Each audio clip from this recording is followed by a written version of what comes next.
And then, kung tutusin ko, the fact na binili ko yung resume ko a month before, tapos ako na ako in-approach ng recruiter na yun, parang malaking bagay sa akin kasi dapat hindi mo napapansin na yung resume ko dapat matatabunan na yun ng mga dumadating na applicants. Pero hindi. And then, yung by God's grace, yung first interview ko po is naayos siya. Then the next week is online assessment ko. Tapos yung week na yun, nag-prepare ako for a special number. Yung kinanta ko pa last time, you're still gone. The thing is, nag-online exam ako, tapos biglang nawalan kami ng kuryente at internet. Alam niyo naman po yung sa amin, yung sa lugar namin, from bahay papunta sa waiting shed, matindi yung cardio, tapos may dala ka pang laptop with weights yung cardio mo. Yung tipong naglalakad ka pa nasa baba pa yung katawan mo, pero yung hininga mo nandun na sa waiting shed. Ganun yung pakiramdam pag naglakad kayo sa amin. Pagdating ko po ng town center, naka-receive na lang ako ng notification na tapos na yung assessment. So basically, bagsak ako sa assessment. Binisip ko ng time na yun. Kaya ko bang kantahin na you're still God right now? Ganun yung circumstance.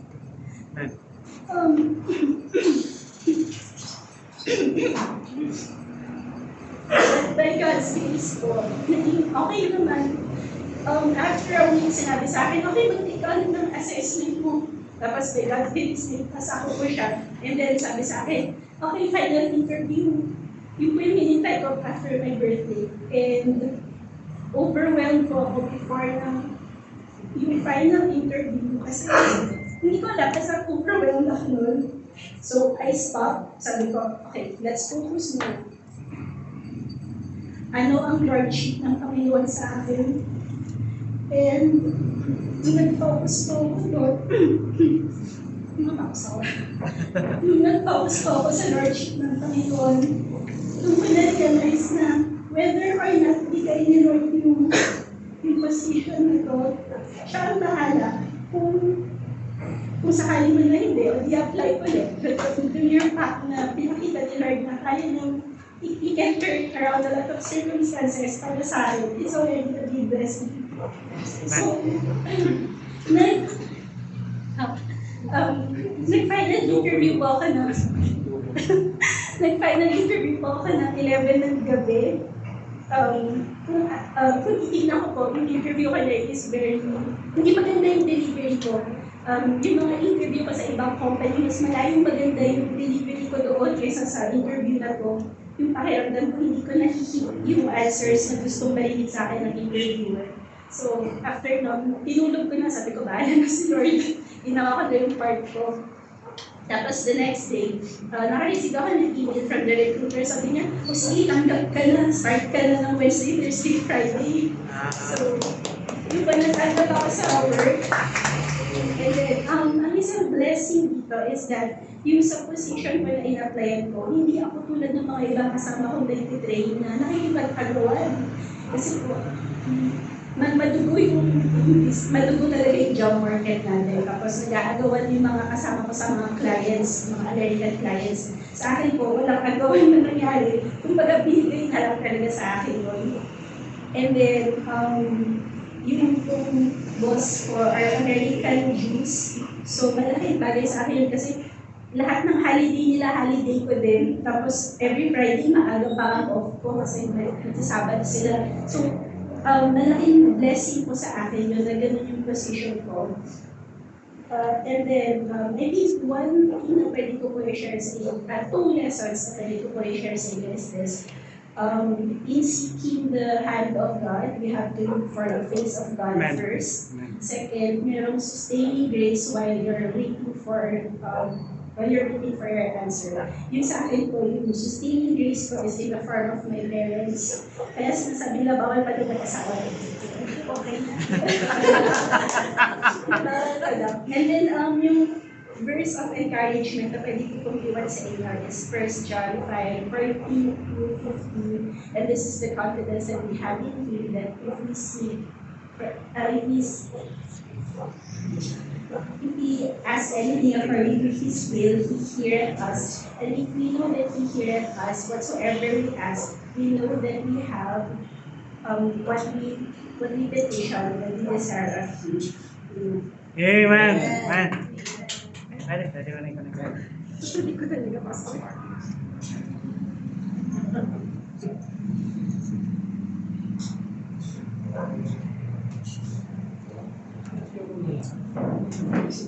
Ay, Ken, tingnan mo kung naka-mute. Naka-mute.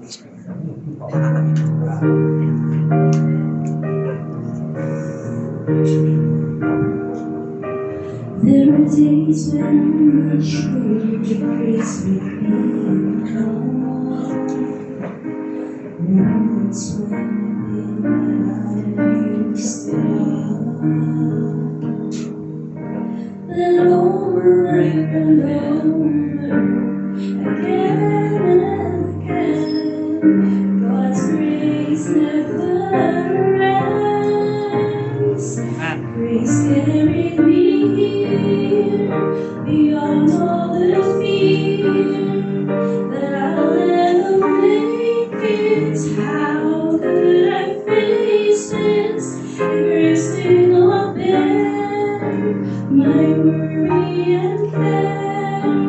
But God's always faithful, He's more than able to meet all my needs. Oh, can't you see that grace carried me here? Amen.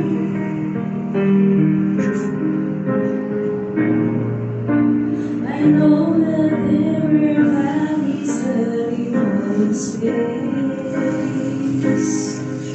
mountains just moving, storms were brave. But You won't be forsaken. I am living proof that God can see you through. Grace carried me here beyond all the fear that I'll never make it. How could I face it if grace did not bear my worry and care? But God's always faithful, He's more than able to meet all my needs. Oh, can't you see that grace carried me here? All sufficient, all sustaining, grace redeeming me, grace has saved me.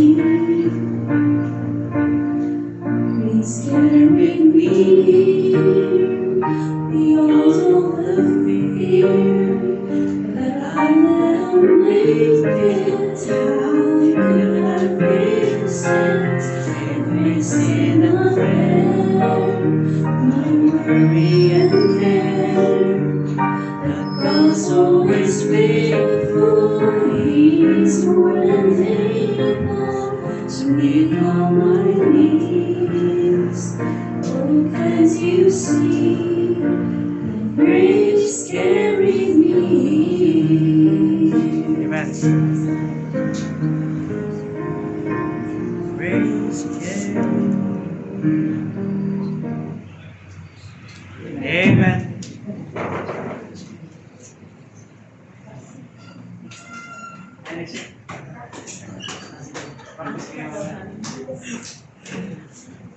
Okay.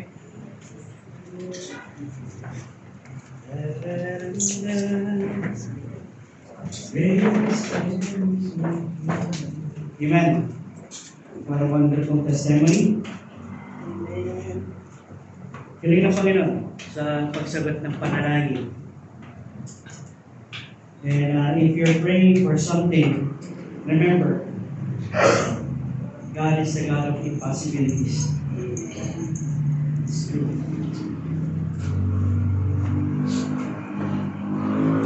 Okay, open with me in the book of 1 John chapter 3. Happy to see everyone. Brother Julius, si Brother Leonard, and si Brother Jeffrey, and kay Nanay.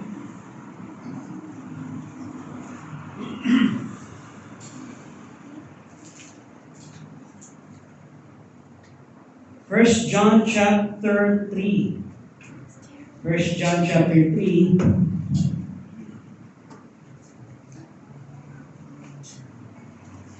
And verse 10 to 15. Who do I belong? Who do I belong?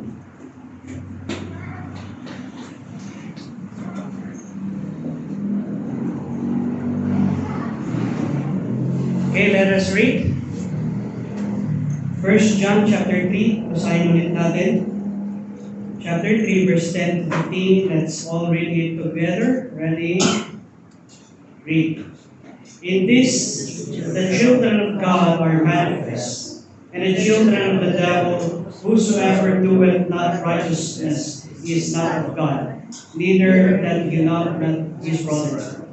For this is the message that he heard from the beginning, that we should love one another, not as Cain who had the wicked one, and slew his brother. And wherefore slew him? Because his own were evil, and his brothers righteous. Marvel not, my brethren, if the world hate you. We know that we have passed from death unto life, because we love the brethren. He that loveth not his brother abideth in death. Whosoever hateth his brother is a murderer, and ye know that no murderer hath eternal life abiding in him. Let's pray. Father God in heaven, thank you, Father God, for giving us this time. Thank you, Father God, for your love, and thank you, Father God, for the answered prayers. Thank you, Lord God, for you are so marvelous and you are so amazing. Bless this time, Lord God, that we will understand your word. Help me, Lord God, to preach your word, Lord God, and to tell your word. And tell you, Lord God, tell these people, Lord God, what you want them to hear. Thank you, Father God, for everything. You all be the glory, honor, and praise. In Christ's name we do pray. Amen. Amen. So, last time, ay napag-usapan napag-aralan natin is yung verse 5 to verse 10. 5 to verse 10. Na we are living for who? Ano? Ngayon, pagdating dito, who do we belong? There are two families.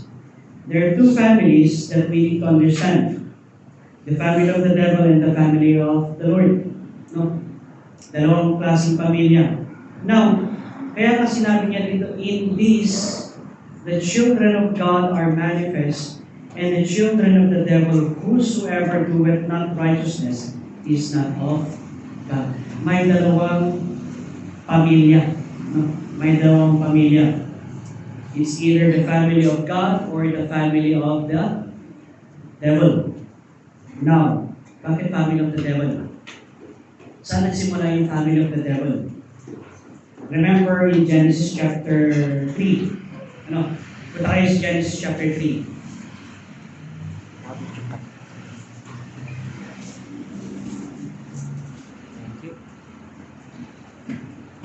Please go with me in Genesis chapter 3. Wala dyan sa screen.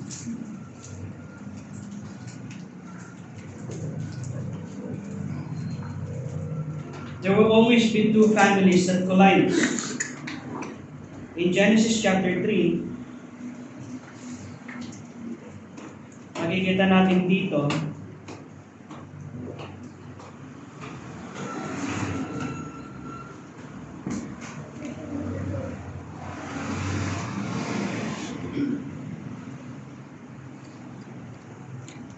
from verse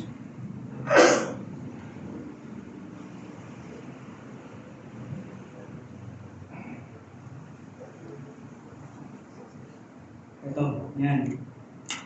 From verse 14, let me just read.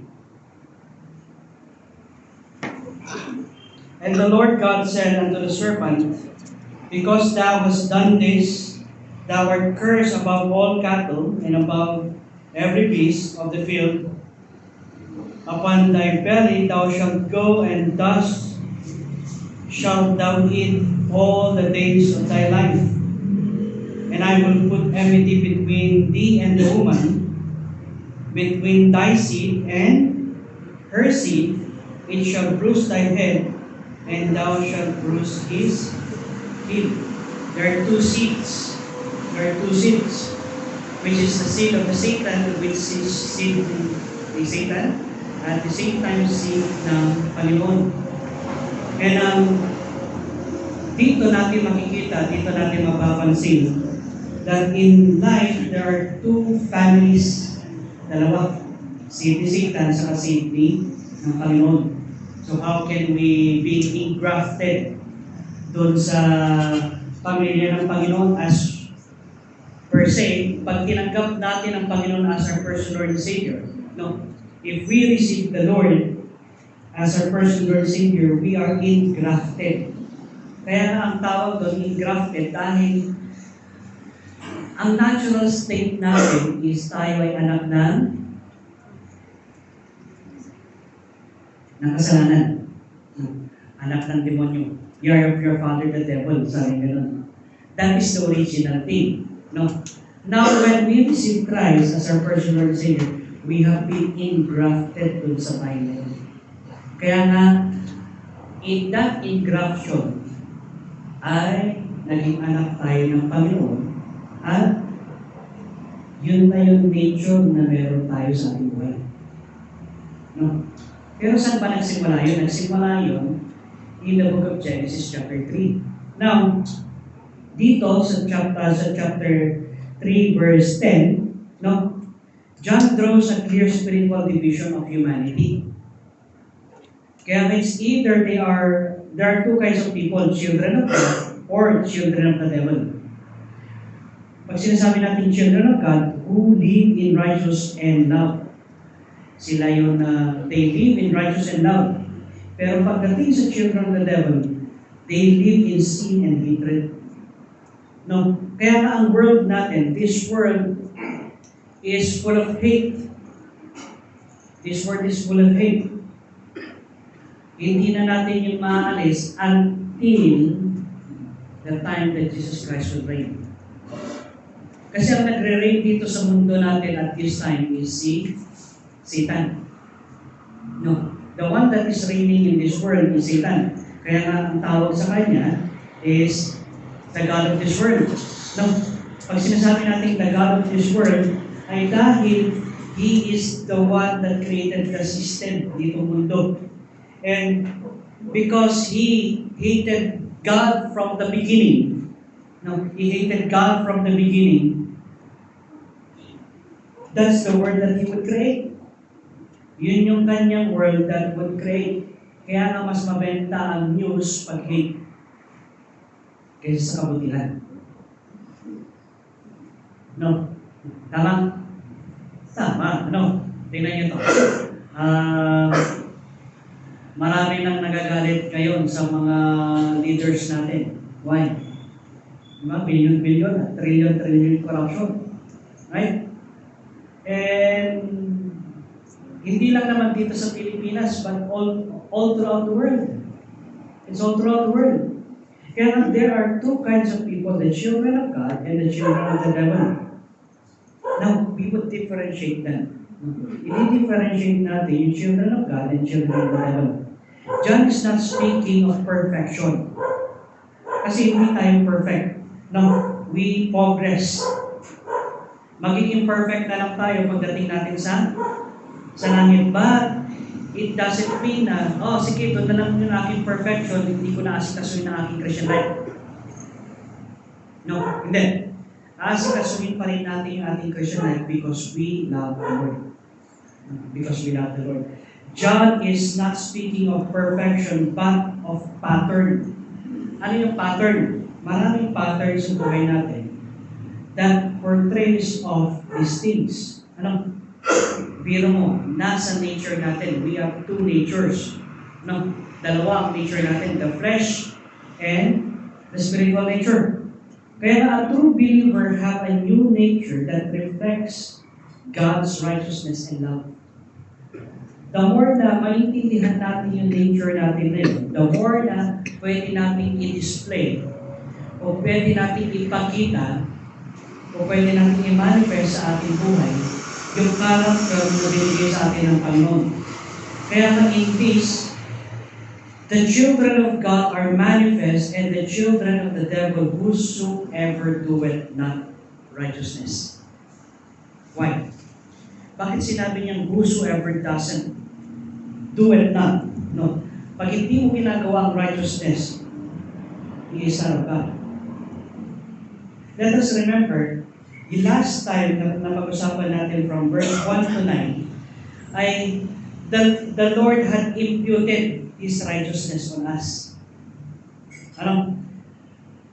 Ibig sabihin is pag nilagay ng Panginoon sa atin ang kanyang righteousness,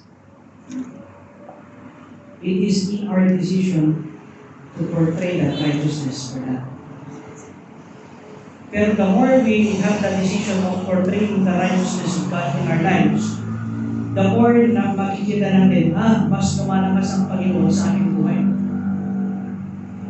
And we are not just imputed, no, pero imparted tayo. Ibig sabihin, is kailangan natin ipakita din yung righteousness na nailagay sa ating account. No? Nailagay sa ating buhay. Now, kaya nga, our daily conduct reveals the spiritual parentage. Ano? Yun, everyday sa buhay natin, everyday in our life, makikita natin kung talagang sino ang ating magulang. Tama? If we habitually practice love and truth, ay pinapakita natin that we belong to God. No? We belong to God. But if we do not practice love and truth sa ating buhay, we just show that God is not our Father. No? Sino ang ating tatay pag ganun? If there are more hates in our life rather than love, so who is the father of faith? Satan is. Ano? Si Satan. Kaya na we need to display love. No? Love and truth sa ating buhay. Why? Because that is one of the character of God. One of the righteous character ng Panginoon sa buhay natin. Pag sinasabi natin na, pag sinabi ng Bible na yung righteousness was imputed sa atin, ibig sabihin, all the character of that righteousness. No, lahat ng character ng righteousness na yun. Love, joy, peace, long-suffering, gentleness, meekness, against such there is no law. That's a righteous fruit. That is a righteous character ng Panginoon. No? Kaya a child often resembles his father. Totoo ba? Ang mga bata ba, usually, kamukha sila ng kanilang tatay. You know why? Bakit sila kamukha ng kanilang tatay? No? That is the design of God. That is the design of God. Kaya okay. Nakuha niya yung kanyang mukha ng tatay niya, ganito, yan. A child often resembles his father. We do not need a DNA test to know who our father is. Kasi yung features and gesture, the speech often make it obvious. No? Likewise, dun sa spiritual birth. Likewise, when spiritual birth comes to place, spiritual resemblance to God shows incarnation. Kaya kung talagang tinanggap natin ang Panginoon as our personal Lord and Savior, napapakita ito sa ating conduct, napapakita ito sa ating ugali. No? In our life. No? In the way, kaya nga, when Christ loved the church, you would love the church. Because that resembles the character ng Panginoon. Christ died for the church. No? Kaya here, makikita natin, let us take a look closely. No? Tingnan yung verse 11. Okay. I will read verse 11, and this is screen, ready, read. For this is the message that we heard from the beginning, that we should love one another. This is the message that ye have heard from the beginning. Ano yung pinaka-beginning? Love. That ye should love one another. Why? From the beginning of Christ's teaching, dun sa John chapter 13, verse 34, love has been the core command of the gospel. No, it's love. Pag sinasabi natin love, no, ay the reason why God came and why Christ came because He loved man. Tama? He loved man. For God so loved the world that He gave His only begotten Son, that whosoever believeth in Him should not perish but have eternal life. No. Kaya nga, yung beginning, the beginning of Christ's teaching, love has been the core command of the gospel. It's not the ministry, but it is the love that you have for the ministry, love that you have for the people, love that you would have for the things that God what has. No? Yun yung katotohanan doon.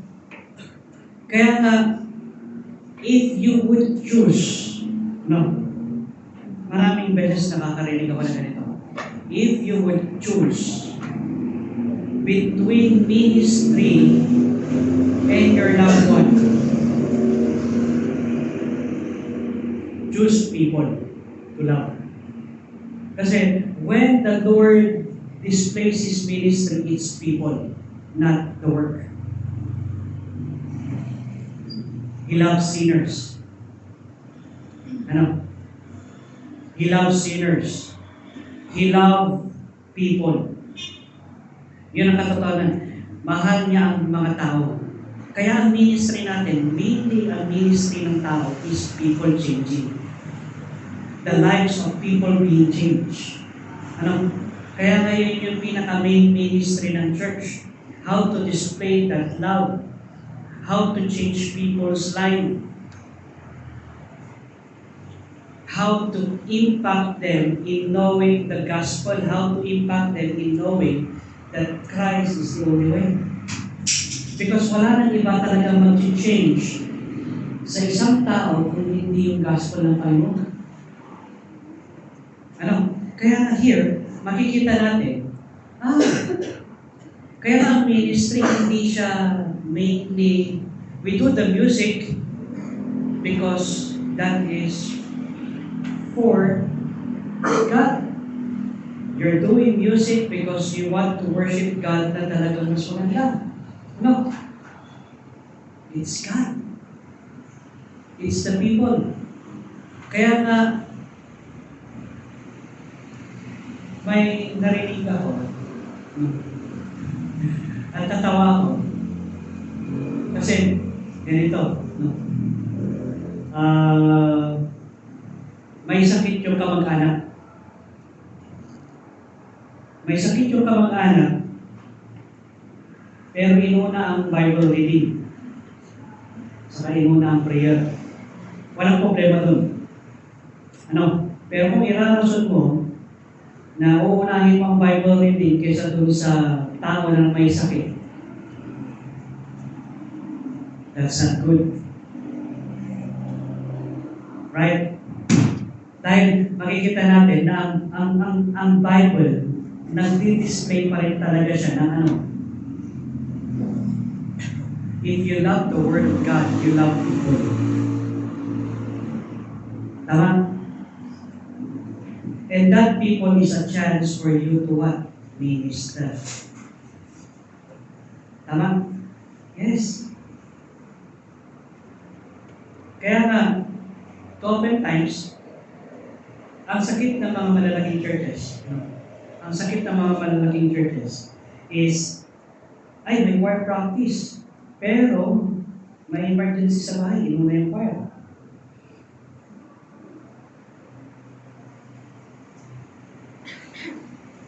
How can we display yung love ng Panginoon? Di ba? How can we display God's love? Kaya nga maraming nagsasabi na, oh, church sila ng church, pero ito yung nangyayari sa buhay. See? Ano? Kaya nga ang ministry natin, ang ministry ng Panginoon is people. It's people. No? Yes, it's good to hear. Naalala niyo si Martha sa si Mary? Nung dumating ang Panginoon, buhay pa si Lazarus during siguro. Yes. Dumating yung Panginoon. And si Martha is, anong ginawa niya? He served. Nagluto siya, nagganito siya. Tapos si Mary had sat down and had listened to the word ng Panginoon. Tapos nag-complain si Martha kay Jesus Christ. Sabi niya gano'n, Panginoon, pagalitan mo naman si Mary. Hirap na ako dito sa kusina.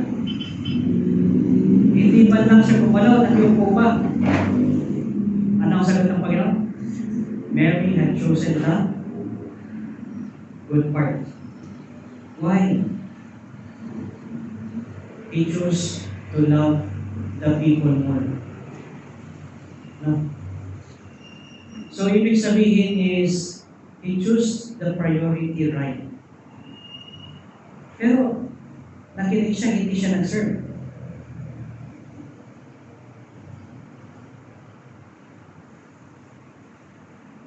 Kasi during that time, is hindi naman ganun karami yung bisita. No? Ang bisita lang talaga nila, isang Panginoong Yeso Cristo sa kayo pag-disciple. Now, they can choose to have fellowship with people rather than what? Serving. Kaya choose people rather than things in life. Mahalaga pa rin talaga ang tao sa buhay. Kaya nga, the gospel is not merely a set of moral teaching. Tandaan natin, ang gospel, ang salita ng Panginoon, the word, is not just merely moral teaching. Everything God does, creation, redemption, judgment, forgiveness, flows from His love. He loved man. And He wants to redeem man. Di ba? If hindi yun ang priority ng ministry, then we are in the wrong ministry. That's the reason why we do Bible studies. No. That's the reason why we visit people. That's the reason why we do PDN. That's the reason why we do discipleship. Because what? People-oriented ministry, not what? Not program-oriented ministry. No. Nakikita yan? Ang ministry is not program. But ang ministry is always people-oriented for them to be reached out sa gospel and for them to grow in their Christian life. Lahat. When God do the creation, it is for From day 1 to day 6, para kayo na yung creation na yun. It's for Adam and Eve. Di ba? Tama? Yes, it's for Adam and Eve. When they fall, nung nag-fall si Adam sa si Eve, anong next na plano ng Panginoon? Redemption. Di ba? Para kayo ulit yung redemption, para sa mga hayop? Hindi. Para sa tao. Di ba? Para sa tao. Para kayo na yung judgment. Sa tao ulit. Those who would reject and those who would accept Christ. Kayo yung forgiveness sa atin din. Di ba? Kung titingnan natin, nakatuon talaga lahat ng pag-ibig ng Panginoon sa ating tao. Tayo. His love flows from us. Nakakonsentrate sa mga tao. If God is love, then His message must reflect that essence.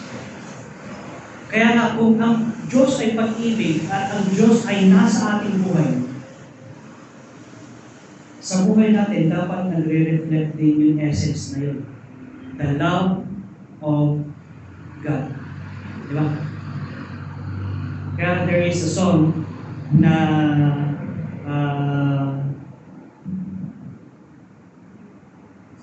unknown yung kanyang author, pero halatang Kristiyano. Pero itong kanta na to is ginawa niya to in the hospital ng mga baliw. Nawawala niyo na kung anong kanta yun. Isang kanta na ginawa niya sa hospital ng mga baliw because he was that person, hindi natin alam kung he or she, that person was accused of being crazy because of his love sa Panginoon. Ano yung kanta? That is the song, The Love of God. The love of God is greater far than thoughts or can never tell. It goes beyond the highest star and reaches to the lowest hell. Sinulat yun ng isang baliw. Maniniwala kayong baliw yun na sila. Can you believe that the person that writes that song is crazy? Hindi. No. He was just politically crazy. Because during that time, they hate Christians during that time. And anong nangyari? Nilagay siya sa isang hospital ng mga baliw. And then from that scenario in his life, in that life's person, he created the lyrics of the song na nahanapan ng isang Kristiyano din na composer and binigyan niya ng melody. Yun na yung melody. The love of God is greater far than tongues or pen can never tell.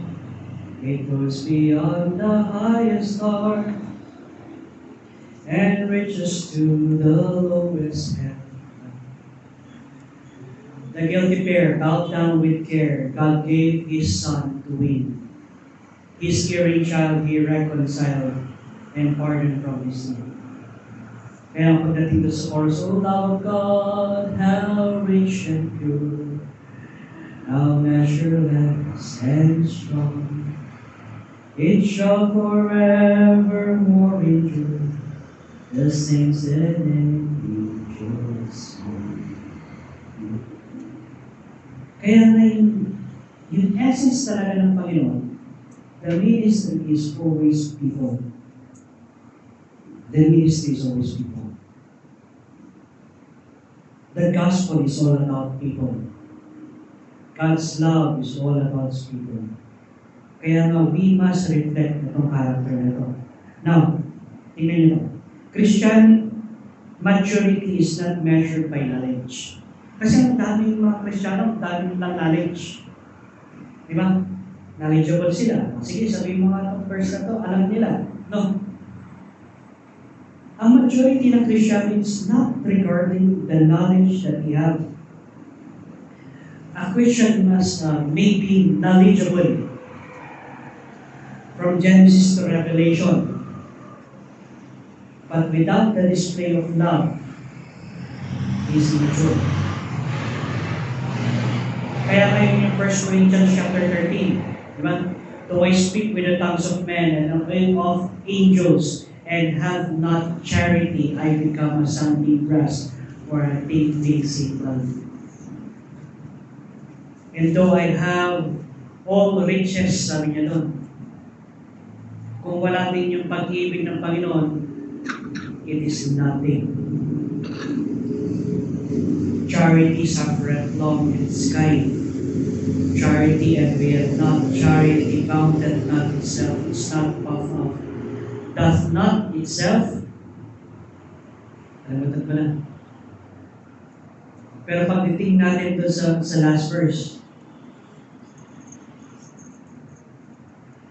faith, hope, and charity, but the greatest of all is charity. You may have the faith to move mountains, you may have the hope of the future, but without the love that would balance the truth, without that, we are still immature. Kaya ang Christianity maturity is not measured by knowledge, but love. What God loves, He loves. Kung sino ang mahal ng Panginoon, mahal din natin. At kung gaano siya kamahal ng Panginoon, mamahalin din natin sila din. Parang hirap naman. Mahirap talaga itong verse na to. Kung iisipin natin. Kaya no matter how much scripture we know, if love is absent, we miss the heart of the message. Parang ganito. You can play a musical instrument without emotion. You can play it well, but can you say that, is it beautiful? No. Pero when you play it with all the heart that you have, ramdam pa rin doon sa music na yun. Diba? Kaya nga maraming music ang nakaka-relate dahil kinakanta nila sa kanilang experience. Parang ito. May mga kanta. Secular song. Remember when, di ba mga ganun? Alam nyo na yung mga country folks. So, ta-na-na-na-na-na-na, di ba? Bakit? Nakaka-relate. Dahil kinanta nila because of their experience. No? They sung it with emotions. Ganon din pagdating sa music ng Panginoon. When we sing songs, follow, follow, I will follow Jesus. Anywhere, everywhere, I will follow on. Follow, follow, I will follow Jesus. Anywhere He leads me, I will follow on. Tapos day by day, and He is asking me, which is true, no? We can relate. And that becomes a worship, how we respond. Kaya a musician may know every note of a song, but if he plays without emotion, the melody has no life. The melody has no life. The same way a believer without love makes the gospel lifeless. The same way a believer without love makes the gospel lifeless. Kaya nga, when you preach because you have been touched by the message that God had delivered, you will touch lives. You would change lives. You would disturb lives. Madidisturb mo yung buhay nila. Tingnan nyo si Charlie Kirk. Diba? Marami siyang nadisturbong buhay. Maraming galit sa kanya, pero maraming Nagustuhan siya dahil he speak with emotion and he speak with the truthness in God's word. Nagalit yung mga ibang Kristiyano dahil natamangan sila. Na-revive yung ibang Kristiyano dahil na-correct sila. Ganun lang din ang salita ng Panginoon. No? Tandaan natin, paggabi, at pag inilaw mo yung light bulb ng gabi, dalawa lang yan. It's either it will attract insects or it will dispel them. No? Bakit? It's either they would hate the light and love the darkness, or it's either they would love the light and hate the darkness.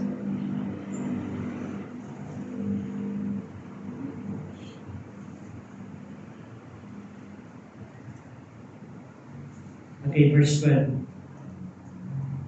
Okay, kindly read verse 12. Ready, read. Not as Cain was the wicked one, so was her works were wicked, his source was wicked, and his brothers righteous. May dalawa kasing tsuri dito sa verse na to. Not as Cain, who was of the wicked one. Now, and to his brother. May theological theory na sinasabi nila si Cain daw ay anak ni Satan. No? Pero hindi, anak pa rin siya ni Adam. And Adam bare, and knew his wife, and Eve bare Cain. Yan. So, kung bakit sinabi ditong wicked one, let us investigate. No? Not as Cain, who was of the wicked one and slew his brother. And wherefore slew him? Bakit niya in-slew? Bakit niya pinatay? Bakit niya pinatay si Abel? Because he was jealous?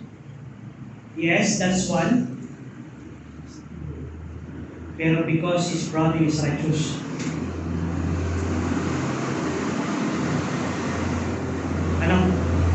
Tandaan natin, because his own works were evil, and his brothers righteous. Pag tama yung ginagawa mo, maraming ayaw sa'yo. Tama? Oo, aayawan ka na, tama yung ginagawa mo hindi ka nakikisama. Pero pag mali ang ginagawa mo, maraming makikisama sa'yo. If you compromise, marami. Pero if you don't compromise and you do what's right, they would hate you. They would hate you. Now, tingnan niyo to. Cain represents the spirit of hatred. Si Cain, he represents the spirit of hatred. Now, bakit? The spirit of hatred, born of envy and unrighteousness. He was of the wicked one, meaning he followed Satan's character. Sinunod niya. Ayaw na wala.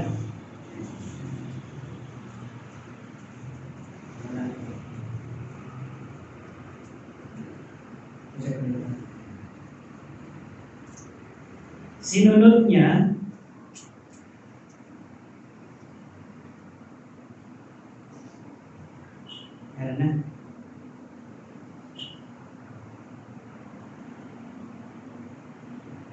Yan.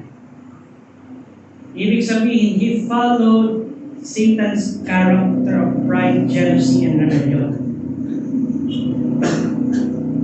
Kaya when we are following pride, when we are following jealousy, and when we are following rebellion, who are we following? Satan. Alright? When we follow love, forgiveness, and hope, and faith. Sino ang ating pinapalo? God. That's the character of God. Kaya nga si Cain, it represents the spirit of hatred born of envy and unrighteousness. He was of the wicked one. Ibig sabihin, he followed Satan's character of pride, jealousy, and rebellion. Paano niya sinundan yung pride, jealousy, and rebellion? Let us remember that before Adam was created, Satan was already there. Satan was already present. Kaya nga nagkaroon ng void and darkness was upon the face of the deep. Alam niyo kung bakit darkness was upon the face of the deep? In Genesis chapter 1 verse 2. Because itong tinapon ng Panginoon si Satanas sa earth. Tinapon siya. Ngayon pag tinapon mo ang anghel sa earth, anong mangyayari? Void and darkness. Darkness was upon the face of the deep. Ibig sabihin, sa Panginoon, light is present and in Him is no darkness at all. Ibig sabihin, from the very beginning that God created the heaven and the earth, it is all light. It is all in order. Ibig sabihin, maliwanag at maayos lahat. But when Satan sinned, and when Satan desired to be God, darkness was created. Darkness was created. Kaya nga the first day that God did create, sa first day? Anong create ng Panginoon in the first day? Light. Anong kanyang purpose? To separate the darkness from the light.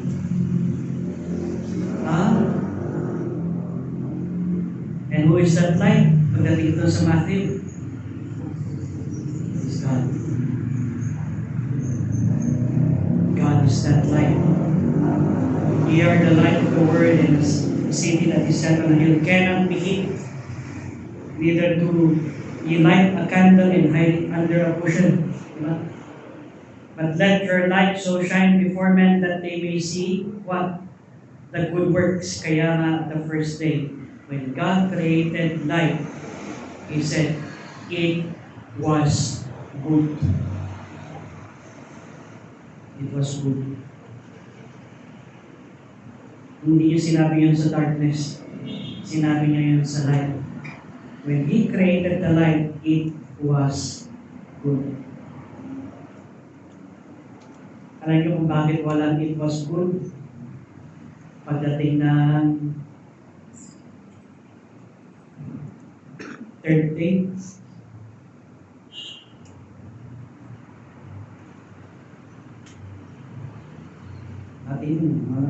it was good. Kasi ang first day is Sunday. Ang second day pala ang walang it was good. Alam niyo bakit walang it was good in the second day? Ano lang ba ang ginawa ng Panginoon during that time? Punta kayo sa Genesis chapter 1.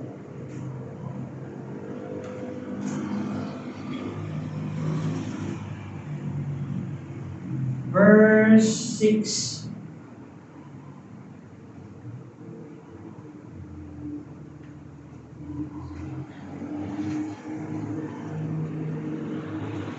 Sabi niyo dito, and God said, let there be firmament in the midst of the water, and let it divide the waters from the waters. So, saan galing yung waters? Sa verse 2. And the Spirit of God moved upon the face of the water. He divided the waters. Kaya nga, it divided the waters from the waters. And God made the firmament and divided the waters which were under the firmament from the waters which were above the firmament, and it was so. And God called the firmament heaven, and the evening and the morning were the second day. Kasi ang ginawa lang ng Panginoon during that time, liwanag na, separate the darkness from light, nakita niya yung situation, iniwas niya lang yung mga tubig. And then He created the firmament, the sky, the firmament, under. Pero may nabasa pa kayo, it was good. Because it was not good.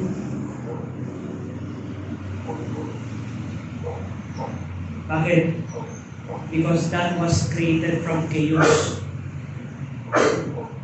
That was created from chaos, and void and darkness was upon the face of the deep. Kaya nga pagdating sa third day, doon na naging dalawa ang it was good. O tingnan niyo.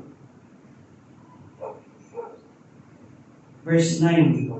And God said, let the waters under the heaven be gathered together unto one place, and let the dry land appear. So, lumabas yung land, which is earth. And it was so.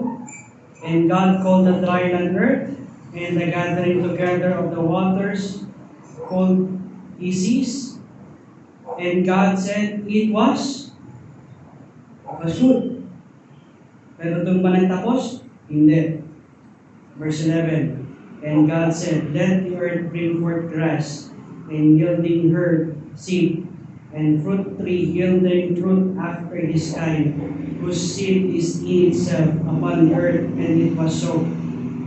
And the earth brought forth grass and herb, seed after his kind, and the tree yielding fruit, whose seed was in itself after his kind.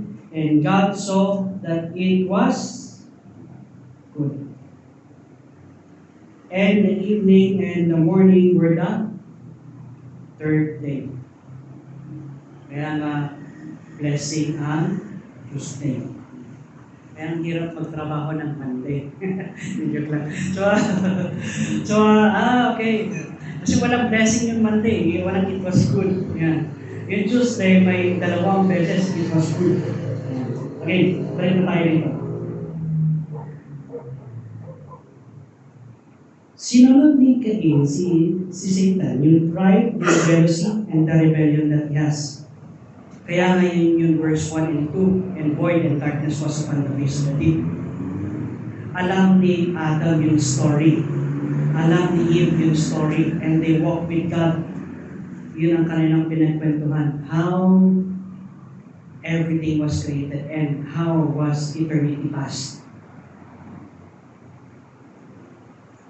Now, kaya nga pagdating doon sa chapter 3, the serpent, di ba, ginamit ni Satan yung serpent to deceive Eve. Now, because Eve was deceived, anong nangyari? Yung hatred arose because Abel's righteousness exposed sin. When we are exposing sin,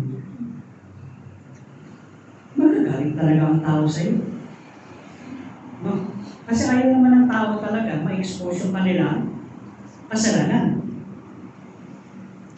Kahit nga mga Kristiyano, magagalit sa iyo eh. No, pag ini-expose mo yung kasalanan.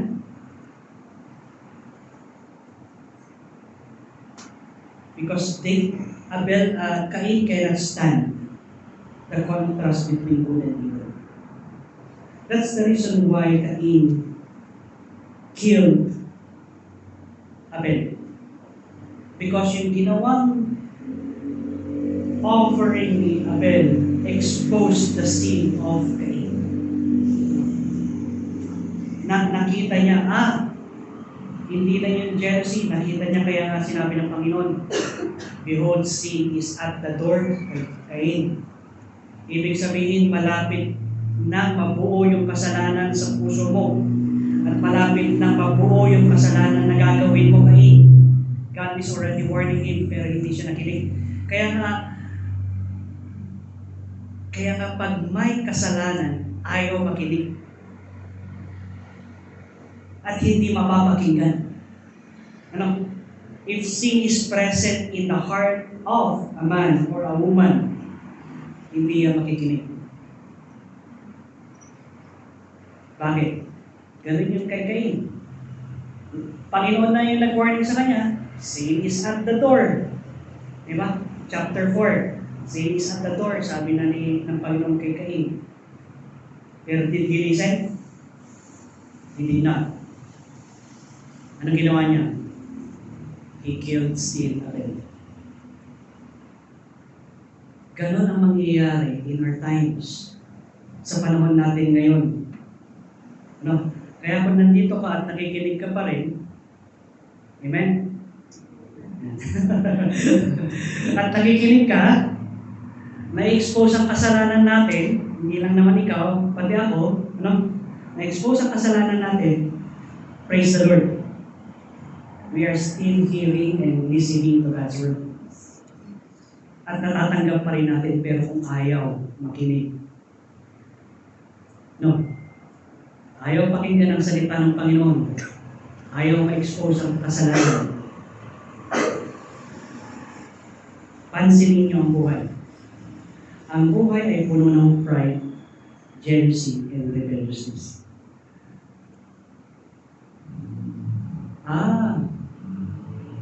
Ganun pala. Kaya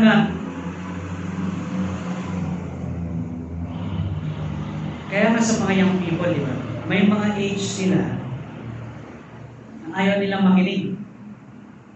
Why? Because their heart is full of pride, full of jealousy, and full of rebelliousness.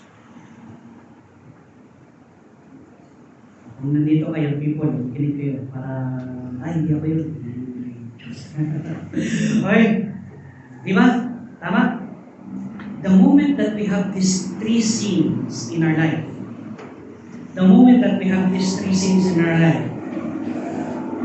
we cannot listen to God's righteousness.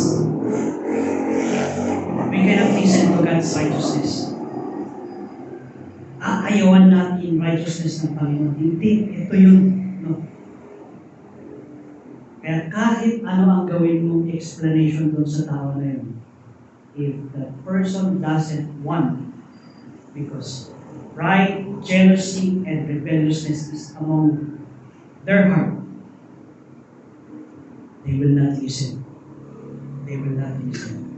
Now, tingnan nyo to. Cain's story warns that even people born in a godly family can rebel against God. Is Adam's family good? Yes. Before the time that nag-fall sila, they received Christ. They received the Lord sa buhay nila. Di ba? And they corrected their ways. Pero even that you are born in a godly family, you can still rebel against them. Walang exemption dito. It is not your lineage, but your choices and faith that defines your spiritual content. How you would choose. No? Ano ang gagawin mo? Will I choose to listen? Or will I choose to play my phone? Or will I choose to do the things in my mind na ito, lumilipat yung aking isipan nandun sa trabaho o nandito sa bahay? Let us remember, it's your choice. It's our choice. You can be present in the church but absent mentally in the church. Di ba? Pwede ba yan? Pwede. Lalo na pag umulan, di ba? Ay, yung bilag ko. So, right? Kaya nga, we can be of the devil's behavior if we follow his ways, pride, hatred, and rebelliousness. Pwede. But you can be also of God if you walk in love, humility, and righteousness. Kaya nga, let us walk in humility, love, and righteousness ng Panginoon.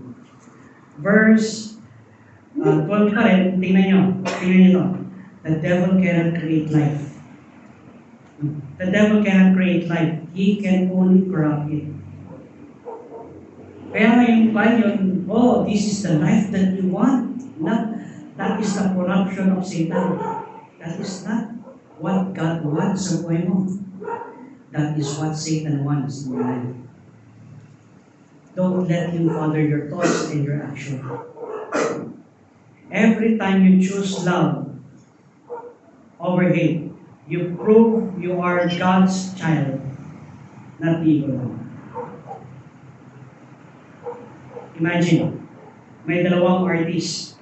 There are two artists using the same blank canvas. Ano? One paints with light, and the others paint with darkness. Yung canvas, yung pinagpintahan nila, didn't choose who would paint. Hindi naman siya yun namili. Ay, ikaw mag-paint sa akin. Then, but it can choose which paint to keep. Is it light or is it darkness?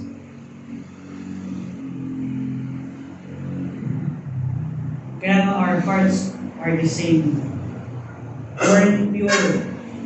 Yung puso natin is born pure. But it can be influenced by who we obey.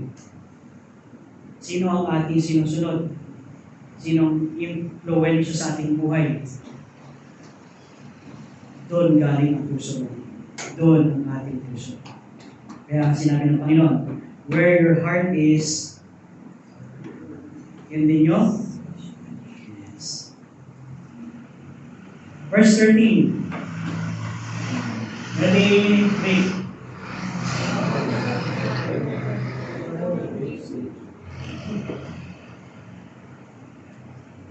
Huwag ka lang magulat kung maraming galit sa'yo. Yung mga sinasabi, that if the world hates you, the world, the system hates you. Why? John comforts the believer, do not be surprised when the world hates you. If you're doing what's right, they would naturally hate you because they are naturally of the hate. Diba?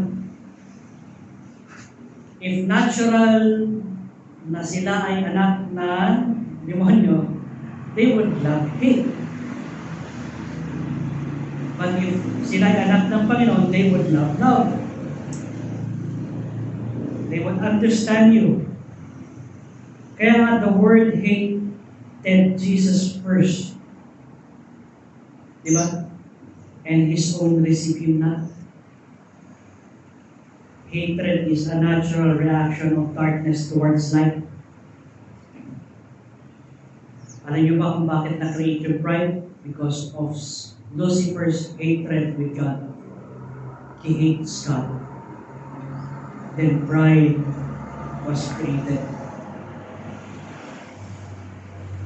When a believer truly reflects God's character, in holiness, in katotohanan, the truth, the humility, pagpapakumbaba, purity, and love, pag-ibig, to expose sin and the darkness of this world.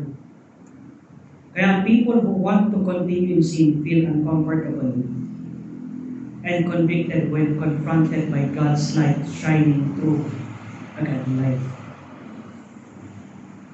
Kaya the more you let your light shine, the more na pinapakita mo, this doesn't have value. What values you the most? Is yung binavalue mo yung binavalue ng Panginoon? It exposes you. They will naturally hate because they are naturally hateful. Kaya when you live righteously, and love truthfully, expect misunderstanding. Expect nyo na yung misunderstanding. Kung mahal nyo ang katotohanan, mahal nyo ang katuwiran ng Panginoon, you expect misunderstanding and rejection. But don't let that bitterness grow in your heart. Let it deepen your dependence on Christ. Kaya nga, Lord, tama naman itong iniisip ko. Pero bakit nagkakaroon ako ng bitterness sa aking puso? You pray that God would deepen yung kanyang root of dependence sa buhay natin. Lord, na mag-depend ako sa iyo. Kasi hindi natin kakayanin yun na nakatotohanan. We cannot. Panginoon lang ang kaya sa buhay natin. Kaya kung meron na nabubuong anger, kung meron na nabubuong bitterness, don't let that pass. Let God be God in your life. Depend dun sa kapangyarihan ng Panginoon. Kaya when a life is lit in a dark, di ba? Pag nag-iilaw tayo ng gabi, dalawa lang yan. It's either gusto pumasok ng mga insekto dahil they are attracted to the light, or they will flee from the light. Why? The same way. The light of Christ in us attracts some, at the same time repels others. Diba? Lalo na kung ina-expose yung kasalanan. Tingnan mo si Abel. His righteous act exposes Cain's sin. Ano ang naging result? Pinatay niya ang kanyang kapatid. Kaya doon nagmula ang mga away sa lupa. Kaya doon nagmula ang away sa mga lupa sa mga magkakapatid. Kaya sa kasi Abel na pero wala pa silang lupang pinag-aawayan nun. Ang pinag-aawayan nila is the right.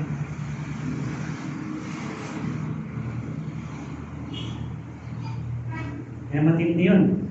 Tingnan niyo, verse 14. Kindly read, verse 14. Ready? Read.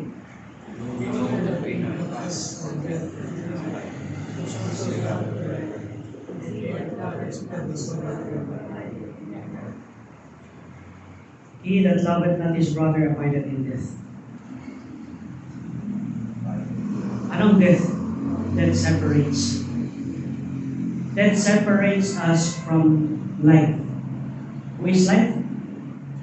Jesus Christ is life. I am the way, the truth, and the life. Jesus said, I am the way, the truth, and the life. No man cometh unto the Father but by me. Kaya nga, when we hate, when we love not our brother, death abideth.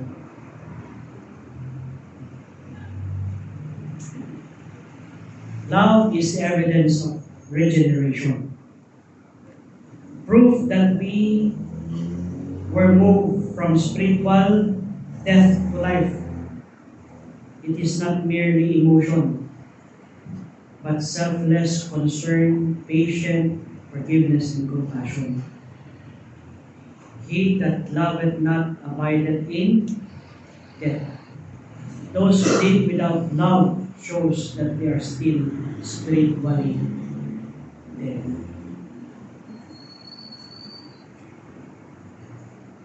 Kaya nga maraming nominal Christians.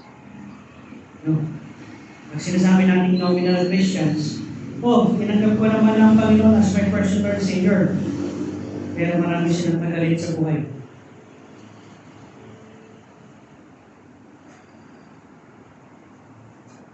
Love abideth. Love change lives. Love brings love. Love brings life back.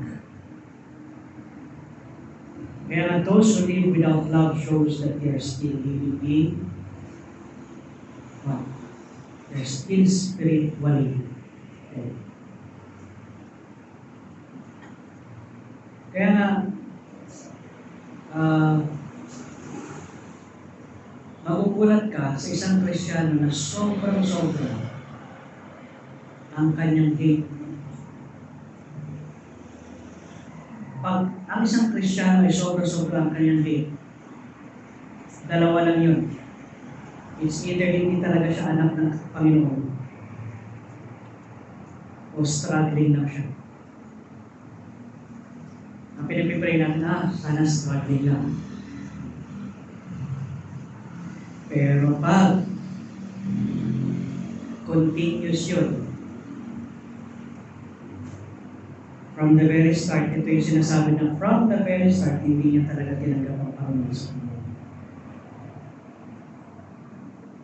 Kasi dapat may evidence yung pag-ibig ng Panginoon sa buhay ng isang mananampalataya. Pag sinasabi nating evidence, is ganito, kahit anong laki ng kasalanan ng isang tao sa'yo, kaya mo pa rin mahalin at kaya mo pa rin patawarin dahil minahal ka ng Panginoon. Yung pag-ibig ng Panginoon ng Lord.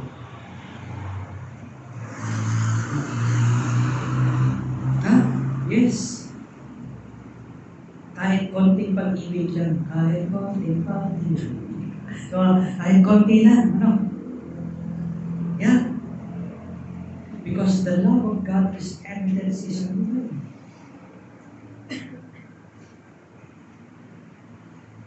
Tandaan natin, yun ang inilagay ng Panginoon sa buhay. The ultimate cure for hatred is the cross. At Calvary, Jesus faced the full force of human hatred, mockery, injustice, betrayal, yet He prayed. Ano sinabi niya? Father, forgive them for they do not know what they do. Diba? At that moment, love triumphed over hate forever. The cross teaches that only divine love can silence hatred's voice. Kaya nga, this world is full of hatred, and when Jesus Christ will reign, it will be full of love.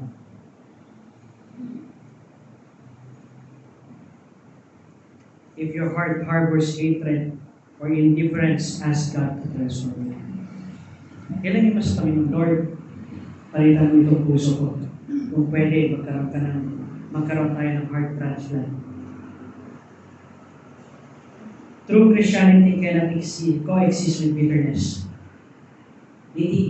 Ang bitterness hindi dapat yan forever sa puso ng isang mananampalataya.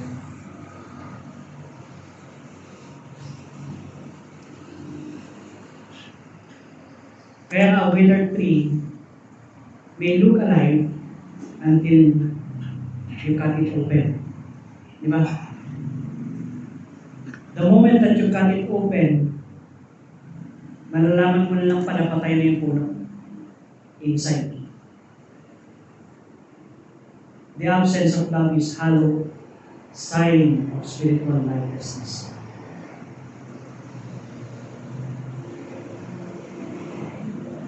Kaya nga napaka-dangerous ng hate. Napaka-dangerous ng word hate. Hate is the beginning of pride. Hate is the beginning of rebelliousness. Hate is the beginning of jealousy. Hate is the beginning of sin.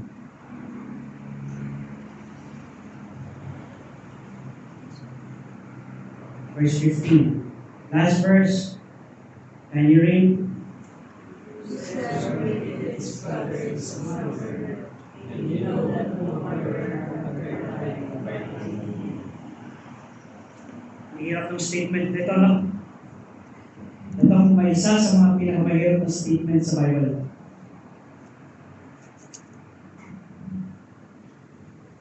Trinay ko itong i-exhaust. What if you hate because you hate for a reason? Hate for a reason. Wala pa rin. Talagang it is not in God's character to hate. And whosoever hated his brother is a murderer. And you know that no murderer had eternal life abiding in him. John echoes Jesus' words in Matthew chapter 5, verse 21 and 22. Hatred is murder in the heart. Marami pa kayong kagalit, marami pa kayong hate. Tanong nyo sa sarili nyo, may hate ka ba? Ayan. Do you hate somebody? You have already created a murder scene in your life. Murder begins long before the act in resentment, jealousy, and bitterness.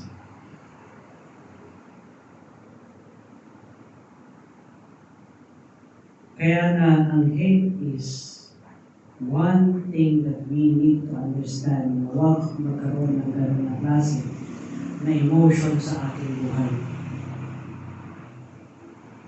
Walang problema ang magalit ka. Basta huwag ka lang mag-hate. Kasi ang Panginoon nagalit. No? Nagalit siya. Angry yun.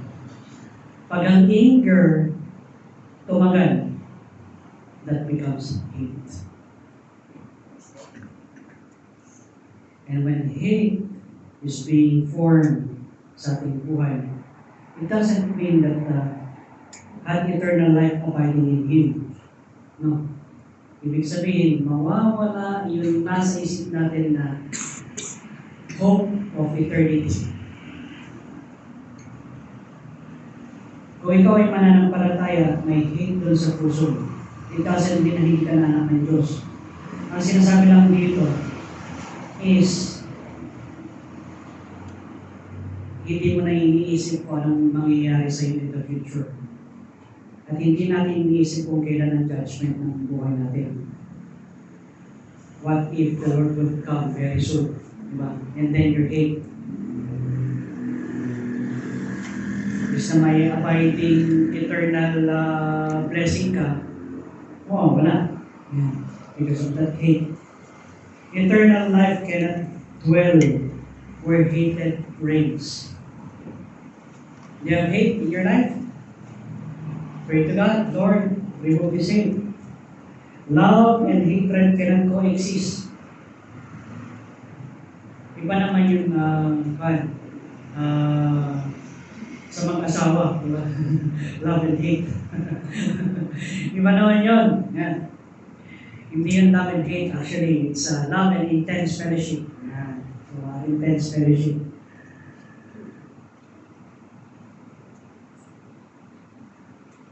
Love and hatred cannot coexist. One drives the other out. If hate is there, love is not there. If love is there, hate cannot be there. No. Hatred, therefore, is not just anger. It's a settled, continuous hostility of the heart that refuses to love, forgive, or seek another's good. Kaya na mahirap talaga ang hatred. Tingnan niyo to. Hatred equals moral murder. Hatred kills a person in your heart before you ever touched it. Hatred is spiritual death. 1 John chapter 3, verse 14. Hatred blinds the soul. Ang galit, binablind niya yung katotohanan. Hatred opens the door to the devil. The more you hate, the more na pinaglalaroan ka ng demonyo. Anger that turns to hatred becomes a spiritual foothold of demonic influence. Nakakita na kayo ng demon-possessed na tao? Hindi ba? Gusto niyo makakita ng demon-possessed na tao? Okay, let me describe a demon-possessed man. A demon-possessed man is full of hatred. Lahat yan galit. Kaya nga kahit Anong hawak mo sa isang tao na possess? Kaya itapon dahil sa kanyang galit. Parehong San Goku.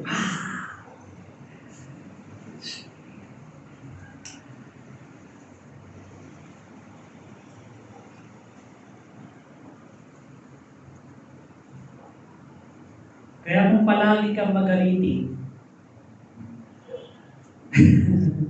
palagi kang magalitin, ano ang nasa puso? Hate opens the door to the devil. Anger turns hatred, becomes spiritual foothold of the demonic influence. Hinahayaan mo na maging influential ang kalaban sa mundo. Pero when the beginning of hate is already there, you ask already God, Lord, let me find the things that, how you love this. And what is your plan on this? The description of a demonic person is full of hate. Lahat ng nawalabas sa kanyang bunganga is hate. Lahat ng nawalabas sa kanyang bunganga is galit.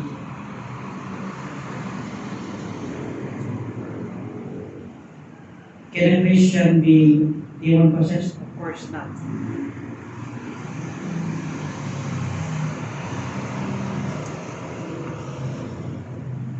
May baka ako sorry. So, can a Christian can be possessed? No. But it can be influenced. You can be influenced by hate. And when you are influenced by hate, what would happen?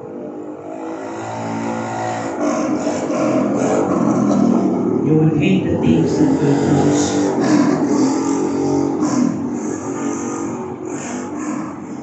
Kaya mahirap ang hatred. When you feel anger rising, remember that it is a seed that, if nurtured, can grow into destruction. Ang forgiveness, ang trabaho ng forgiveness, it uproots that seed. Inaalis yung seed na yun. Kaya when metal rust, pag ang isang metal ay nangalawang, magsisimula siyang masira sa loob from within, and then pag ginamit mo na, napuputol na lang siya. Ganon din ang hatred. Hatred corrodes the soul, unseen at first until it breaks everything around it. It breaks every relationship in your life. Kaya mahirap po na magkaroon ng galit. Kaya nga, who do I look after to? Sino aking kamukha? Who do I follow? Sino aking sinusunod sa aking buhay? Is it God? The character of God? Or is it the character of the devil? Do I look like Christ?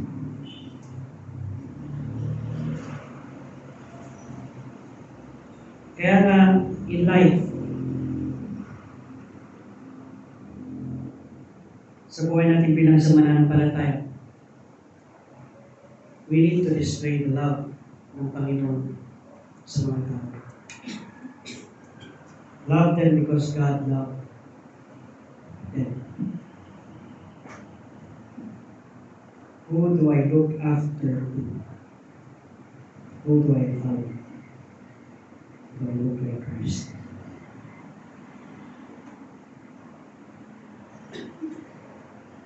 Doon sa picture ng background, ganda, no? Peaceful yung buhay nila. Napaka-peaceful ng scenario. Pero you know what? If you would take a look at the background, they're preparing for something, a storm in their life. Kaya nga may mga clouds.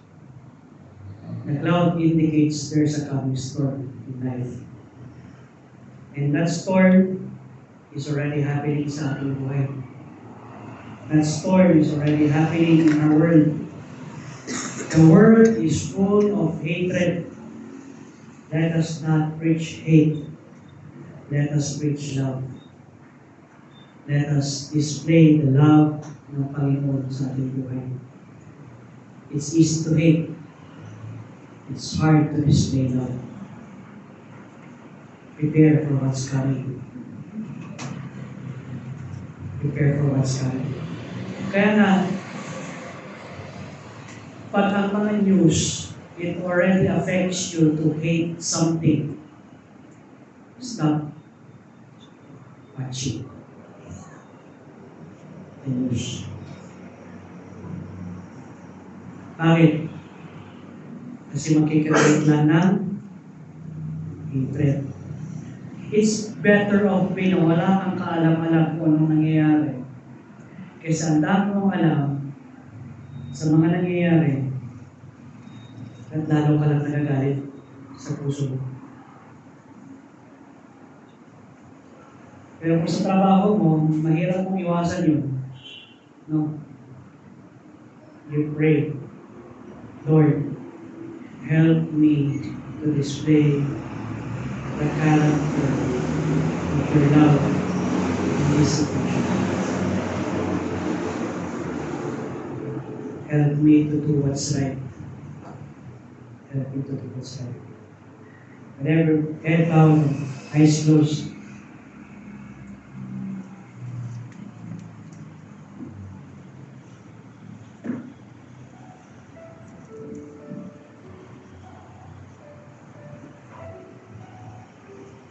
Do you have hate in your life? Do you have an issue of hate in your life? If you have an issue of hate in your life, just raise your hand and I will pray for you. Yes. Yes. Yes. Sino ba? Yes. Ask God to forgive it. Ask God to change it. Lord, change my heart. Change this heart that I may forgive, that I may love the person. In my life, it begins with raising your hand and admitting, Lord, there is hate in my life. Forgive me. Your grace was so amazing. And let me display that in my life.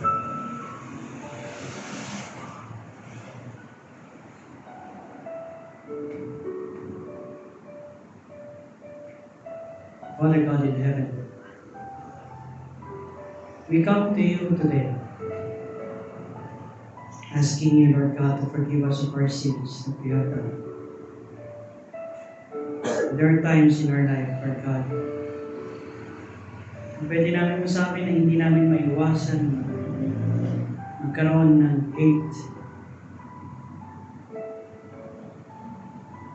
But Lord, we do pray for a Father God for change of heart. A change of principle and a change, Lord God, of our lives. That we would not hate, Lord God, but we would display your love and your forgiveness in our life. You had forgiven us. You had and have forgiven us.